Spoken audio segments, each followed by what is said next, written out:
سے لوگوں کے مسائل میں کمی بھی ہوتی ہے ڈیولپمنٹ پروجیکٹ سے, اور اس کا ایک پولیٹیکل امپیکٹ بھی ہوتا ہے. یقیناً اس کا اگر ہم دیکھیں نا, اب ہم نے اپنے علاقے میں ہاسپٹل شروع کیے ہوئے ہیں, جو اس سے پہلے حکومتیں رہی 30 سال, ہاسپٹل اس علاقے میں نہیں بن سکا, یقیناً اس کا پولیٹیکل امپیکٹ ہوگا. ہم نے اس علاقے میں گیس کے پروجیکٹ شروع کیے ہوئے ہیں جو کہ for the time being gas کی شارٹیج کی وجہ سے رکے ہیں. پچھلی حکومت 35 سال رہی, اس علاقے کا پیٹرولیم منسٹر رہا,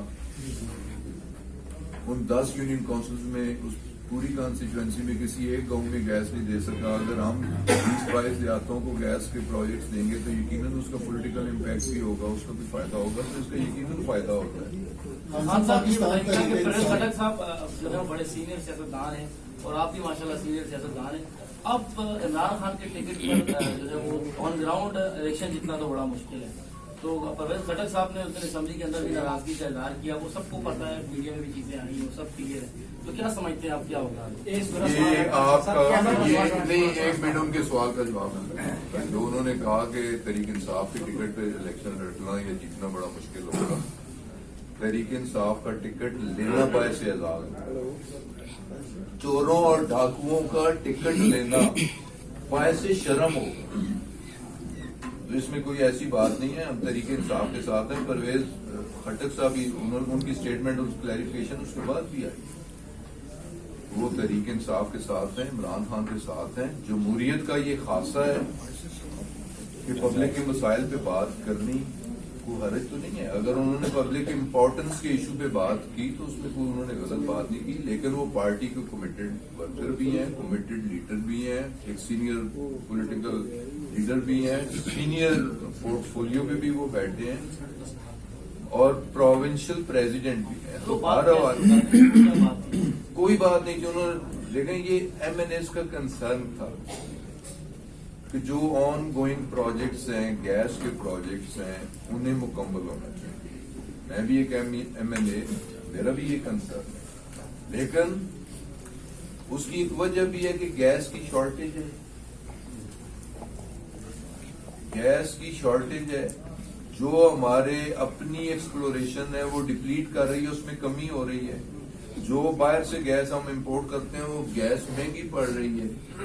اسے مکس کرنے کے لیے ہمیں لیجسلیشن کرنے کی ضرورت تھی, جو کہ لیجسلیشن ہم نے کل یا پرسوں کی ہے. تو اس کے لیے فار دا ٹائم بھی کام روکے گئے تھے, لیکن یہ فیصلہ اصولی ہو گیا کہ جتنے آن گوئنگ پروجیکٹس ہیں جن کے کام کا آغاز ہو چکا ہے یا جن کی اپروول ہو چکی ہے, وہ آن گوئنگ پروجیکٹس مکمل ہوں گے, اور جن کی اپروول ہوئی ہے وہ ان پہ بھی کام. خٹک صاحب صرف اسی بات پہ کہ یہ کام رکنے نہیں چاہیے, ان کا کنسرن یہ تھا کہ اگر پی ٹی آئی کو کے پی میں شکست ہوئی تو یہ کام رکنے کی وجہ سے لوکل پارٹیز میں, یہ ان کا کنسرن تھا جو انہوں نے پارلیمانی پارٹی میں شیئر کیا. اچھا خان صاحب, آپ نے کہا نواز شریف جو جعلی رپورٹس پہ باہر گیا, یاسمین راشد آپ کے منسٹر ہیں, سیکٹری آپ کے, کراس چیک آپ کے لوگوں نے کیا ان رپورٹس کو, کیا کمیشن کے انڈر استعفیٰ دلوا کے یاسمین راشد کو پیش کروائیں گے کہ نواز شریف جعلی رپورٹس پہ کیسے بات کریں گے؟ اگر میں منسٹر ہوں تو مجھے کیا پتا ہے کہ آپ میڈیکل رپورٹ لے کے آ جاتے ہیں. ڈاکٹر ہے نہیں, میڈیکل رپورٹ صحیح ہے یا غلط, ڈاکٹر اگر غلط لکھ دیتا ہے, ایک بندے کو ایک تکلیف نہیں ہے, ڈاکٹر لکھ دیتا ہے کہ اسے بلڈ پریشر ہے, اسے شوگر ہے, ڈاکٹر اگر لکھ دیتا ہے تو ایز اے لے مین اگر میں کیبنٹ میں بھی بیٹھا ہوں تو مجھے ڈاکٹر کے لکھے پہ یقین کرنا پڑے گا. لیکن جو ڈاکٹر کو کچھ دے کے لکھواتا ہے مجرم تو وہ ہے, برا شخص تو وہ ہے. اس میڈیکل بورڈ کے خلاف میڈیکل بورڈ, لیکن اب اس میڈیکل بورڈ پہ بات ہوئی ہے کہ ایک 2 رکنی یا 4 رکنی ایک ٹیم بنائی گئی ہے, اسے ری ایگزامن کرے گی. ابھی وہ اس چیز کی انکوائری ہوگی کہ کس طریقے سے ایک مینوپولیٹڈ رپورٹ دی گئی, اور اس مینوپولیٹڈ رپورٹ پہ وہ اس کا سہارا لے کے وہ بیرونی ممالک میں گئے. خان صاحب, میرا بھی سوال تھا اصل یہ ہے جی کہ آپ کہتے ہیں کہ ہم پہ اللہ پاک کا رحمان کا مینڈیٹ ہے آپ کے پاس, لیکن مینڈیٹ ہونے کے باوجود یہ فرمائیں کہ منی بجٹ میں غریب کی سائڈ کو مدد نظر دیا, مہنگائی کا تناسب بہت زیادہ ہے, اس کے علاوہ جس طرح آپ فرما رہے ہیں کہ خٹک صاحب کا کنسرن ہے کہ ترقیاتی کام ہوتے کمپلیٹ جائے رکنے کی وجہ سے میں مثال پیش ہے.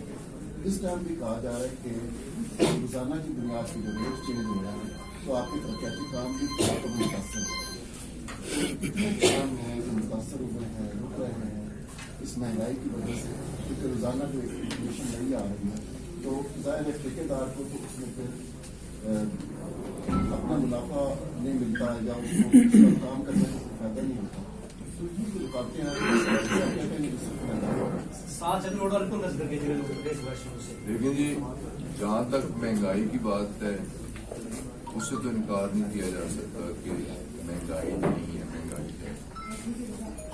مہنگائی کیوں ہے اس کی بین الاقوامی وجوہات اور بڑی واضح وجوہات بھی موجود ہیں, جس پہ کئی بار میں بھی بہت کچھ کہہ چکا ہوں اور بہت سارے لوگ بھی بہت کچھ کہہ چکے ہیں.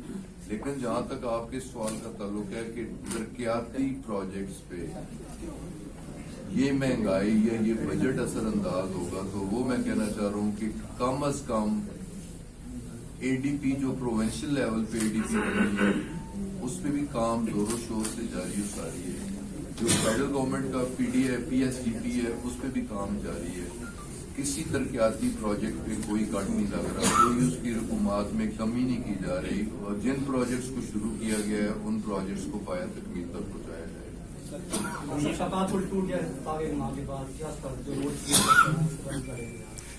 سر اس میں ایڈ کر دیتا ہوں 3.5 کروڑ کا پروجیکٹ تھا اور آپ نے افتتاح کیا تھا, 1 مہینے بعد ٹوٹا ہے. اور جب ہم مسائل اجاگر کرتے ہیں تو آپ کے ترجمان ہمیں دھمکیاں بھی دیتے ہیں. آپ کی طرف سے یہ ہدایات ہوتی ہیں یا اگر ہدایات نہیں ہوتی تو آپ ایکشن کیوں نہیں لیتے ان کے خلاف؟ بات کرتے ہیں تو آپ مہربانی کیا کریں, نیگیٹو بات نہ کیا کریں. بول اگر کسی نے محکمے نے بنایا ہے یا ٹھیکیدار نے بنایا ہے, ایم پی اے کا کام یا ایم این اے کا کام اسکیم اسپانسر کرنا ہوتا ہے. اگر انہوں نے غلط بنایا اس کی انکوائری ہوگی اور جو ذمہ دار ٹھہرے ان کے خلاف ایکشن ہوگا. یہ ٹھیکہ ہم کو ٹھیکے دینے والوں میں نہیں ہے, ہم نے کسی کو ٹھیکہ نہیں دیا, محکمے نے ٹھیکہ دیا ہے. اگر کہیں کو غلط کام ہوا ہے تو اس محکمے والے کے خلاف بھی کارروائی ہوگی. کوئی سیاسی اثر رسوخ یہ وہ گورنمنٹ ہے کہ کہیں کسی ذاتی پسند ناپسند وہ ٹھیکیدار مال بنانے والے چلے گئے. اس میں بڑے ٹرانسپیرنٹ انداز سے ٹھیکے بھی ہوئے ہیں. ٹھیکیدار نے اگر غلط کام کیا اس کے خلاف ایکشن. سر کو شروع ہوئی ہے انکوائری اس کی؟ اس میں اگر نہیں شروع ہوئی تو شروع ہو جائے. آپ کو اپڈیٹ کر دیتا ہوں. چلیں یہ بھائی